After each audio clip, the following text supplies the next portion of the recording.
হেৰি আপোনালোক আহিলে খুব ভাল পালো মানে বিয়া খবৰ কৰা বুলি আহিলে আৰু কিন্তু এটা কথা দেই আজি আহি আকৌ পাল নামাৰিব বিয়া দিনা আহিব লাগিব মানে ভণ্টিজনীক অকণমান আশীৰ্বাদ দি থৈ যায় বহি আৰু তাইও ভাল পাব ফাৰ্নিচাৰ ক'ত দিছে আপোনালোকক ফাৰ্নিচাৰ ক'ত দিম আৰু যিটো নিটো আৰু দুটামান আমাৰ প্ৰাঞ্জলদাৰ পৰা আনিম দুইজনৰ পৰা দিছো আৰু আকৌ আজিকালি মানে চব নিদিলে দিগদাৰো হয় ফ্ৰিজ চব দিব ফ্ৰিজ এই ফাৰ্নিচাৰ কেইটাৰ কথা লৈ মই জিতুক দাকো কৈছো প্ৰাঞ্জলদাকো কৈছো বোলো পইচা মাজে মাজেহে দি থাকিম আমিতো মিডল ক্লাছ মানুহ আৰু আপুনি ফ্ৰিজৰ কথা কৈছে ফ্ৰিজ আকৌ ৱাশ্বিং মেচিন এনেকে এইবোৰ সমস্যাত নপৰাকে লাগে ন লাগে আজিকালি গাড়ীখনো লগত দিয়ে আকৌ দেই গাড়ীখনো তেতিয়া আহিব লাগে হয় ঠিকে আছে বাৰু আপোনালোক প্ৰগতিশীল নাৰী বুলি কোৱা হয় আপোনালোকৰ চিন্তাবোৰতো আগতকে মানে বেলেগতকে অলপ পৃথক হ'বই লাগিব কিন্তু এটা কথা মোৰ দুখ লাগিছে আপোনালোকে যে মে দিৱস নহয় নাৰী দিৱস যে পাতিছিলে মই নাৰী দিৱসলৈ গৈছিলোঁ মানে আমাৰ মানুহগৰাকী গৈছিলে আনিবলৈ গৈছিলোঁ তেতিয়া যতদূৰ সম্ভৱ আপুনি বক্তৃতা দি আছিল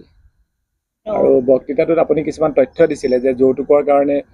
কিমান হিংসাত্মক ঘটনা ঘটিছে কিমান কেইগৰাকী নাৰীক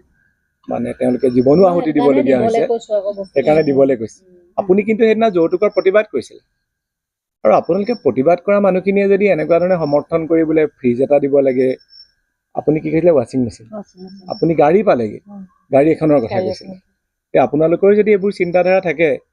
তেতিয়াহ'লে কি হ'ব কওকচোন মই কিন্তু কথাটো বৰ ভাল নাপালোঁ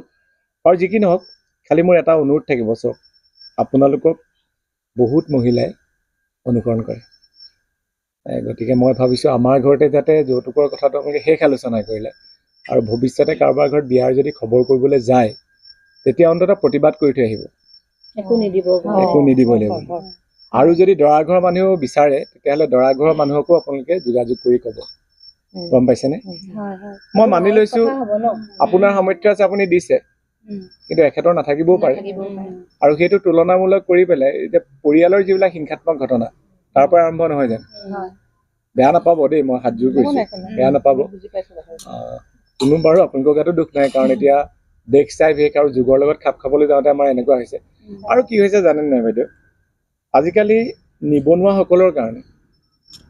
কেৱল নিবনুৱা বুলি ক'লে ভুল হ'ব আমাৰ নিচিনা মিডল ক্লাছ মানুহবিলাকৰ কাৰণে বিয়াবিলাক কিন্তু অতিকে ভয়ংকৰ এটা বিষয় হৈ পৰিছে কেলে হৈছে জানেনে আজি ধৰক মোৰ চাকৰিটো আছে মই যেনে তেনে বিয়াখন পাতিলোঁ বা মোৰ ব্যৱসায় এটা আছে যেনে তেনে বিয়াখন পাতিলোঁ এই যে কিবা এটা খুট খাট কৰি চলি থকা মানুহকেইজনে কেনেকৈ বিয়াখন পাতিব যেতিয়া বিয়া এখনলৈ গৈ আহিব তাৰপিছত তেওঁলোকে আকৌ বিয়া পতাৰ মানে সাহস কৰিব নোৱাৰে মই ভুল কৈছোঁ নি দাদা এইটো আচলতে কোনোবাই এতিয়া ভাবিব পাৰে যে আমাৰ সামৰ্থ্য আছে আমি পাতিছোঁ তুমি কোন ক'বলৈ কিন্তু তথাপিতো মানে আমি অকণমান এই কথাবোৰ চিন্তা কৰিবলগীয়া কথা দেই মই ভনীজনীক আৰু এনেকৈ যোৰা তাপুলি মাৰি বিয়াখন দিছোঁ কিন্তু চাওঁ নিজৰ ল'ৰাটো বেলিকা যেতিয়া ডাঙৰ হ'ব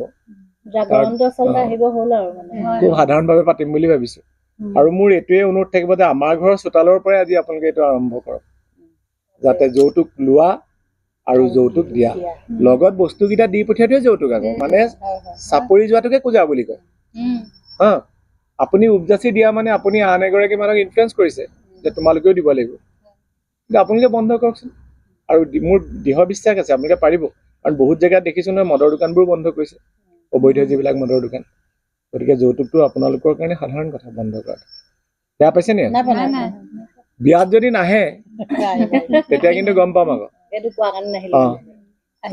আহিব লাগিব দেই মই মানে খোলা খুলিকে কওঁ আচলতে মই মোৰ সন্মুখত থকা চবকে ঘৰৰ মানুহ বুলিয়ে ভাবোঁ সেইকাৰণে কথাবোৰ খোলাকে কওঁ আৰু ঠিক আছে দিয়ক মই ভণ্টিক মাতি দিছোঁ মা দেখা দিব ভনী বাইদেউহঁত যায় আহাচোন আলহী আছে কাৰণে আহা বুলি কৈছে এনেই তই বুলি কওঁ ঠিক আছে তাই আহক দেই